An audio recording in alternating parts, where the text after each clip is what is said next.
Assalamualaikum warahmatullahi wabarakatuh. Selamat pagi anak-anak, bagaimana kabarnya hari ini? Alhamdulillah, semoga sehat selalu.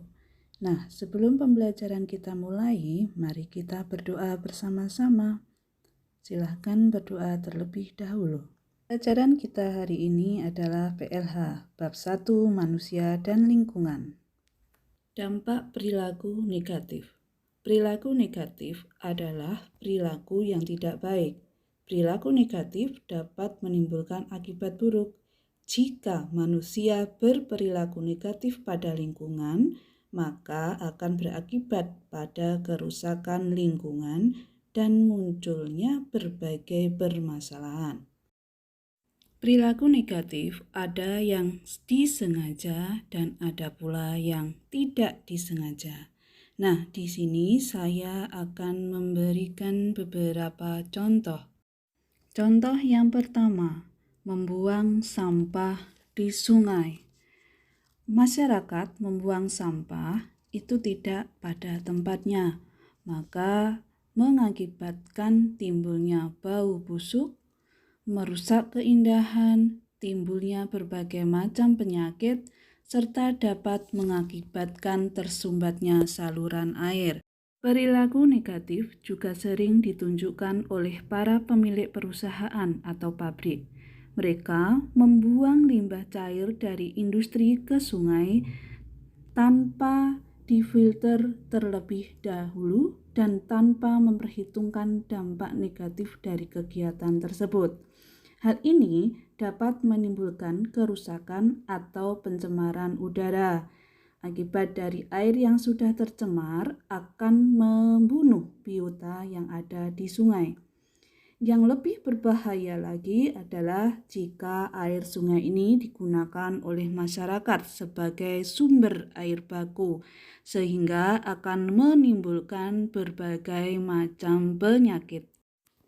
Di samping membuang limbah cair, industri banyak juga yang membuang limbah asap ke udara.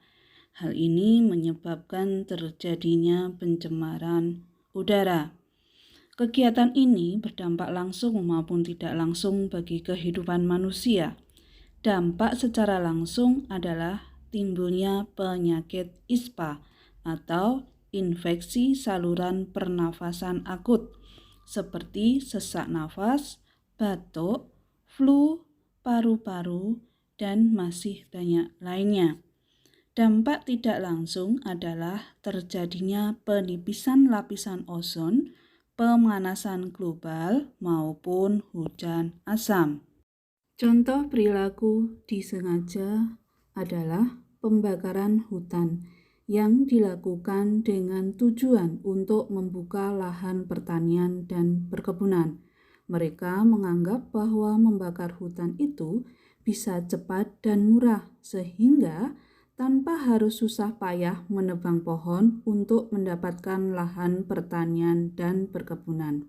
Nah, ini akan mengakibatkan adanya polusi udara, kemudian ekosistem dari hutan itu akan menjadi rusak, habitat asli hewan-hewan yang ada di hutan itu menjadi hilang dan rusak, dan timbulnya hutan yang gundul. Contoh perilaku tidak disengaja adalah orang membuang puntung rokok di hutan. Hal ini sering dilakukan oleh para pencari hasil hutan. Selanjutnya, puntung rokok yang masih hidup membakar daun dan ranting kering. Akibatnya, hutan jadi terbakar. Api menjalar dan membesar karena dibantu oleh tiupan angin. Materi kita selanjutnya yaitu tentang flu burung. Apa sih flu burung itu? Ada yang tahu? Ya, flu burung adalah penyakit menular yang disebabkan oleh virus H5N1. Flu burung ini sangat berbahaya karena dapat menyebabkan kematian unggas secara mendadak dan menyebar dengan sangat cepat. Semua unggas seperti ayam, itik, angsa, burung liar maupun beberapa jenis binatang dapat terinfeksi virus flu burung. Yang lebih berbahaya lagi, virus flu burung ini dapat menular pada manusia dan menyebabkan kematian. Karakteristik virus flu burung itu yang pertama, virus dapat bertahan di dalam kotoran unggas dan lingkungan, baik air dan tanah, dalam waktu beberapa minggu. 2. Virus bisa bertahan dalam jangka waktu panjang pada suhu yang dingin.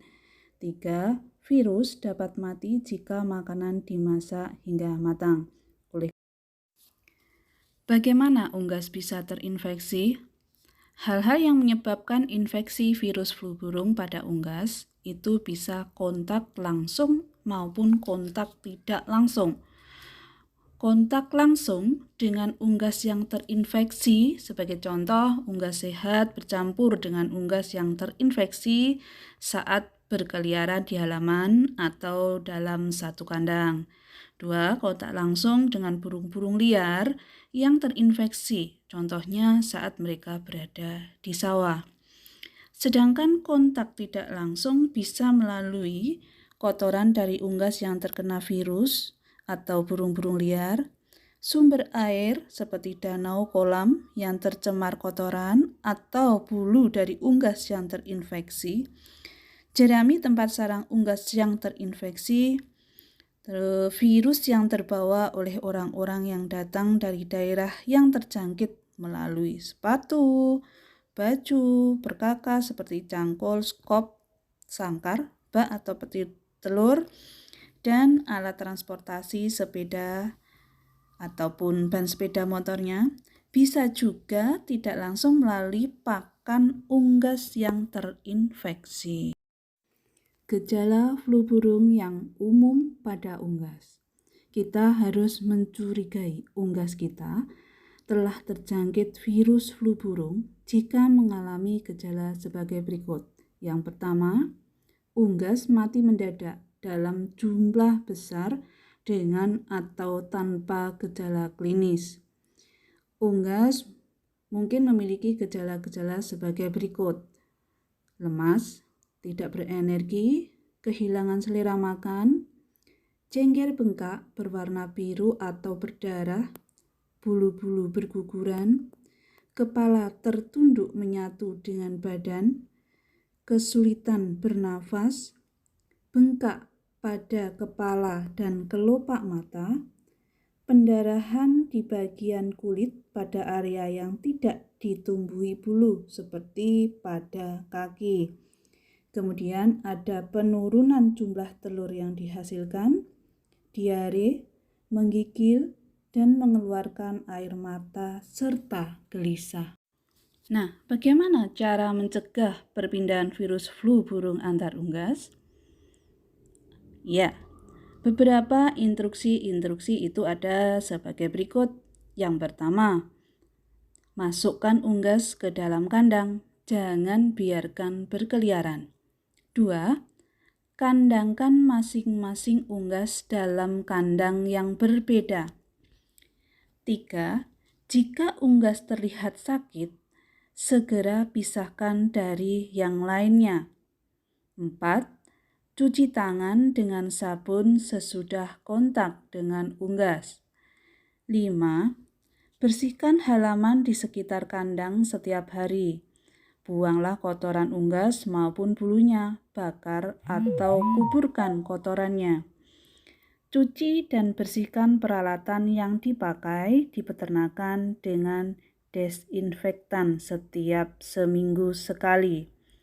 Bersihkan, cucikan, kemudian suci hamakan kandangnya dengan desinfektan atau bahan kimia lainnya seperti cairan pemutih pakaian. Beri pakan yang menyehatkan dan air bersih pada unggas. Beri vaksin unggas yang sehat jika memungkinkan untuk mencegah terjangkitnya infeksi virus flu burung. Kiranya materi PLH kali ini kita akhiri sampai di sini. Supaya kalian lebih paham, nanti materi bisa kalian rangkum. Tulis hal-hal yang penting ada di dalamnya. Nah, kita akhiri pertemuan kali ini dengan bacaan Alhamdulillahirobbil alamin. Jangan lupa jaga kesehatan, kebersihan, dan patuhi protokol kesehatan. Wassalamualaikum warahmatullahi wabarakatuh.